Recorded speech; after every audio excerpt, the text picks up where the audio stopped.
Saat kabut turun di Pokrovsk, Donetsk, pasukan Rusia mulai bergerak. Akhirnya, selimut perlindungan yang bisa menyembunyikan pergerakan mereka dari pengintaian dan drone first person view. Pasukan Rusia bergerak, tetapi kabut tidak membantu.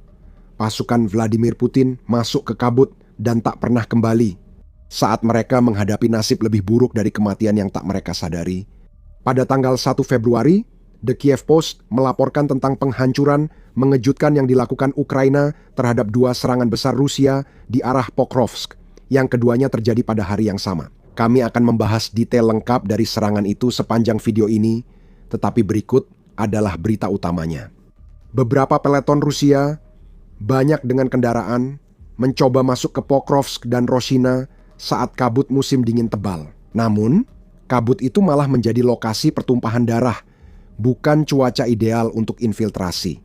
2 unit Ukraina berhasil menghalau pasukan Rusia, menewaskan hampir 100 tentara Putin, dan menghancurkan beberapa kendaraan Rusia. Di antara mereka adalah Brigade Garda Nasional Spartan. Brigade tersebut menggunakan telegram untuk mengumumkan apa yang telah mereka lakukan, menyatakan bahwa Spartan bersama unit-unit di sekitarnya berhasil menghalau serangan musuh. Hampir 4 peleton Rusia dihancurkan dalam sehari, menurut brigade itu. Mereka menambahkan bahwa sekitar 90 pasukan penyerang digunakan oleh pasukan Rusia dalam serangan tersebut, dengan 80 diantaranya berhasil dihancurkan. Spartan berkolaborasi dengan Burung Madya, unit drone udara pimpinan Robert Brovdi, untuk melacak pasukan penyerang Rusia.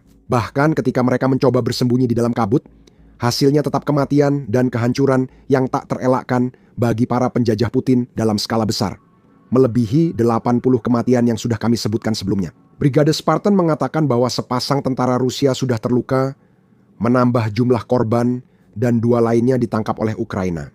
Di sisi peralatan, Rusia kehilangan 10 kendaraan, segala medan atau all-terrain vehicle, 4 sepeda motor, dan 6 mobil. Semua ini mobil sipil, dan kami akan jelaskan segera alasan Rusia menggunakannya.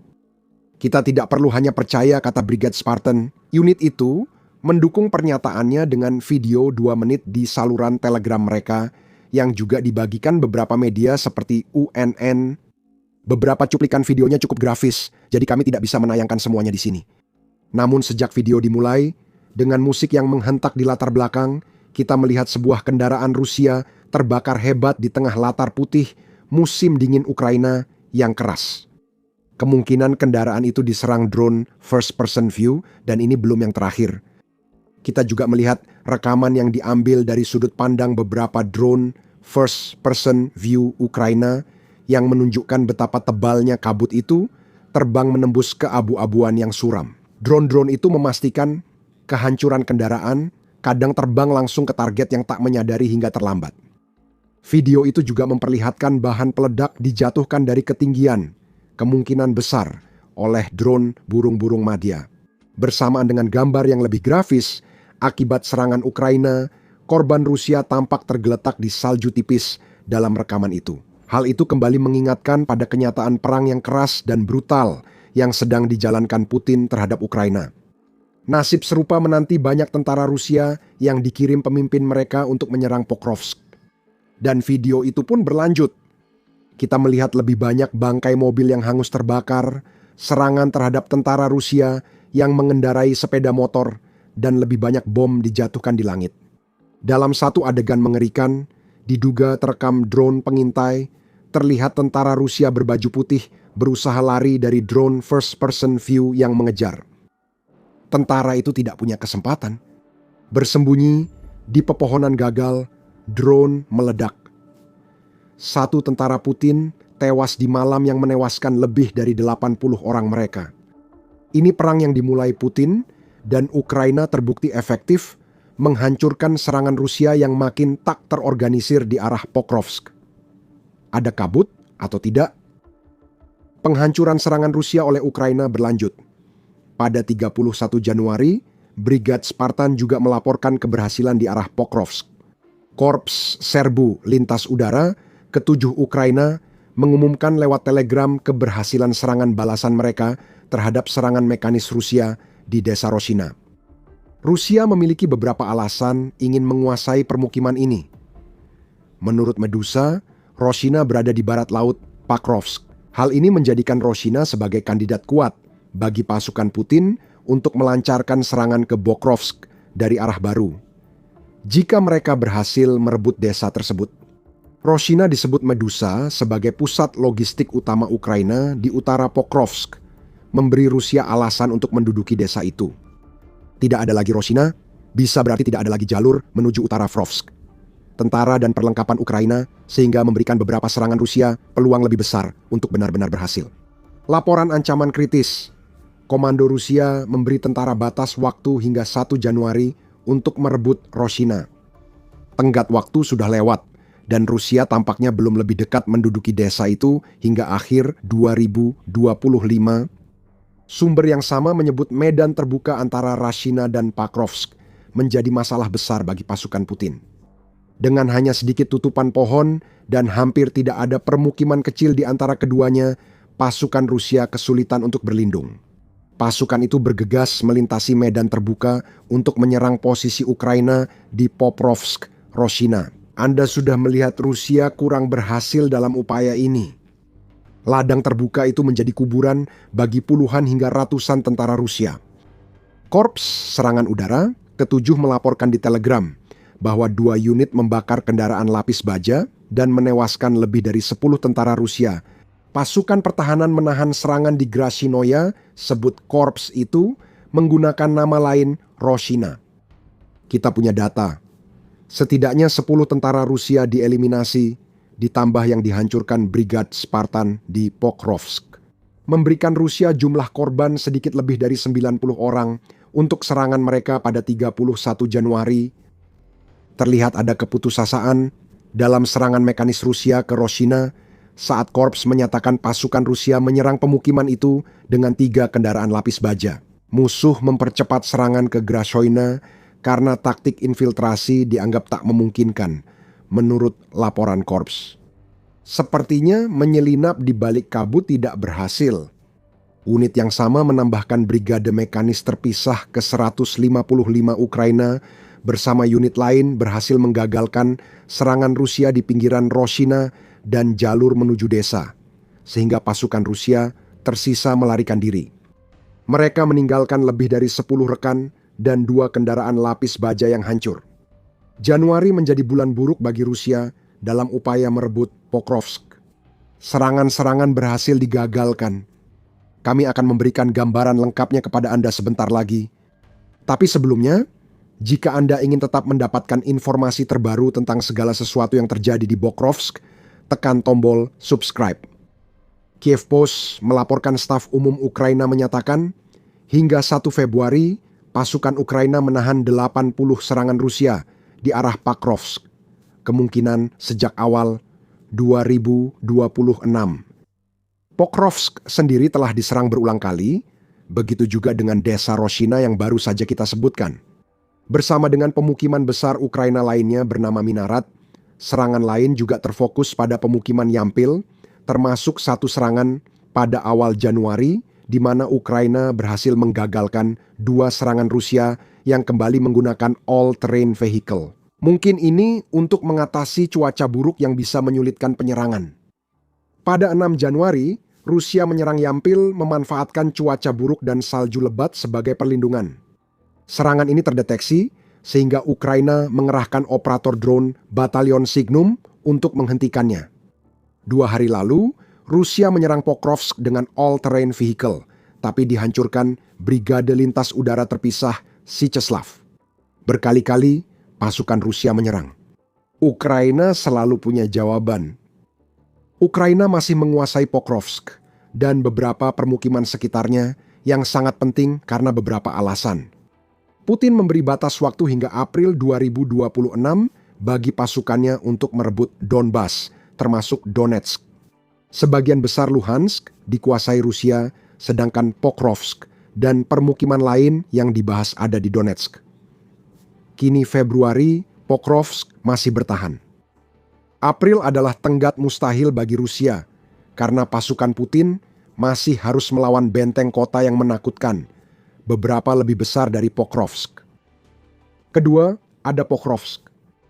Salah satu tujuan utama serangan musim panas Putin adalah merebut Pokrovsk sebelum musim dingin. Rusia gagal. Pada awal Desember, Rusia mengklaim bahwa mereka akhirnya berhasil merebut Pokrovsk tepat sebelum putaran baru pembicaraan damai dimulai. Putin mencoba memakai isu jatuhnya kota itu sebagai alat tawar agar dapat syarat lebih baik, tapi Rusia berbohong. Pokrovsk kini seperti kota hantu yang tak terkalahkan bagi pasukan Rusia, tempat tentara dikirim namun tak pernah kembali. Pertahanan Ukraina di Pokrovsk menyebabkan Rusia kehilangan ribuan tentara dan ratusan peralatan. Semua itu berarti bahwa serangan yang direncanakan Putin terhadap sabuk benteng, jika serangan itu benar-benar terjadi, akan menjadi lemah.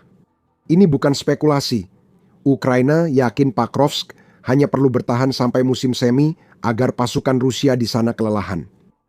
Itu menurut Jenderal Yevhen Lasachuk, pemimpin Korps Reaksi Cepat ke-7 Ukraina kepada British Broadcasting Corporation pada 23 Januari.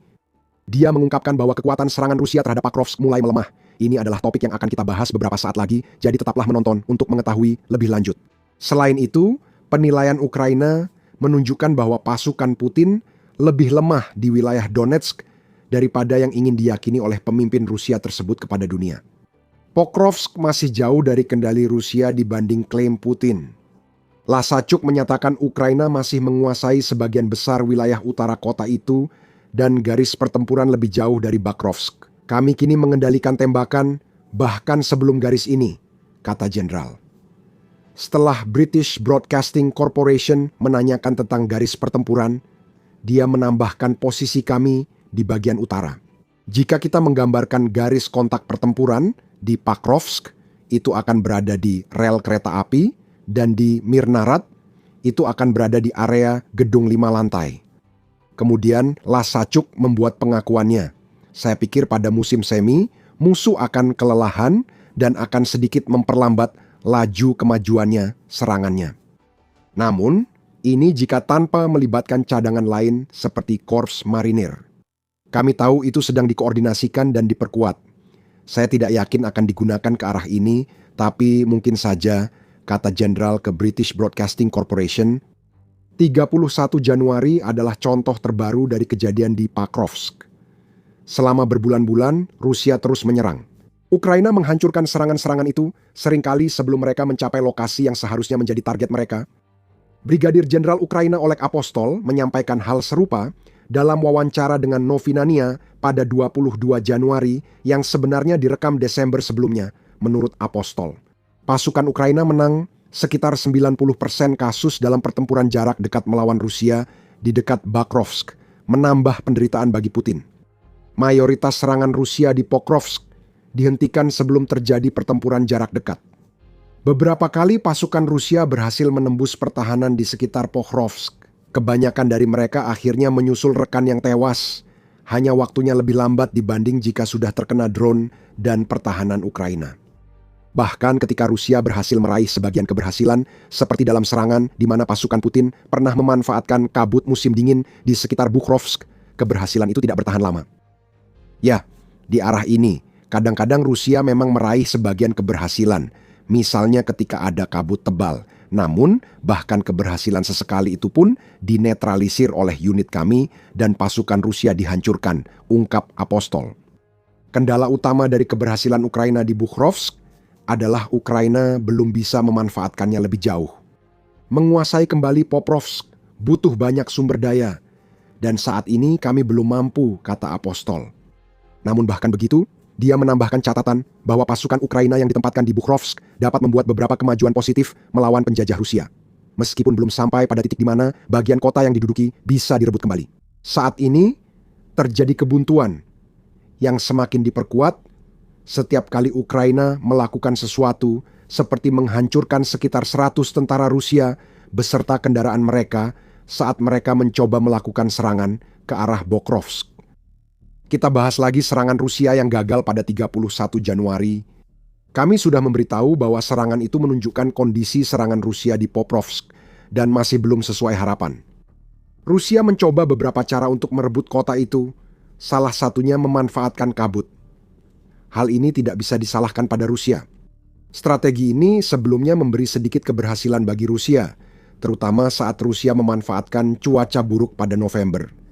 British Broadcasting Corporation dan Forbes melaporkan hal ini, dengan British Broadcasting Corporation menyoroti kabut tebal di Pokrovsk yang memungkinkan sebagian tentara Rusia menyusup ke kota.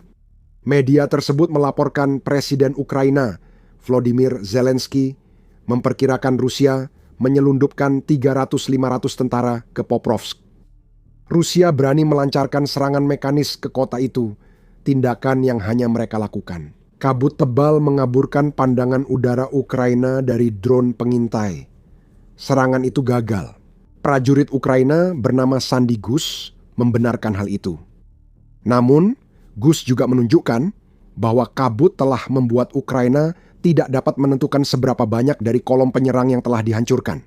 Ini menyulitkan pelacakan efektivitas serangan balasan dan kekuatan Rusia ke depan. Dalam sebuah artikel Forbes pada 28 November, Vikram Mittal juga mencatat bahwa Rusia berhasil membuat beberapa kemajuan karena cuaca musim dingin membuat beberapa drone Ukraina tidak bisa terbang. Cuaca buruk menurunkan kualitas sistem optik drone yang memakai kamera kecil untuk siaran video langsung. Kabut, salju, dan hujan deras menurunkan kontras dan persepsi kedalaman, sehingga jarak pandang berkurang signifikan, jelas Mittal. Kabut tebal membuat operator sulit melihat rintangan, parit, atau target, sehingga risiko jatuh atau menyerang posisi salah meningkat. Dengan kata lain, Rusia telah berusaha memanfaatkan musim dingin secara umum untuk keuntungannya. Dan untuk beberapa waktu, kerentanan yang tampaknya melekat pada drone Ukraina memungkinkan hal itu berhasil.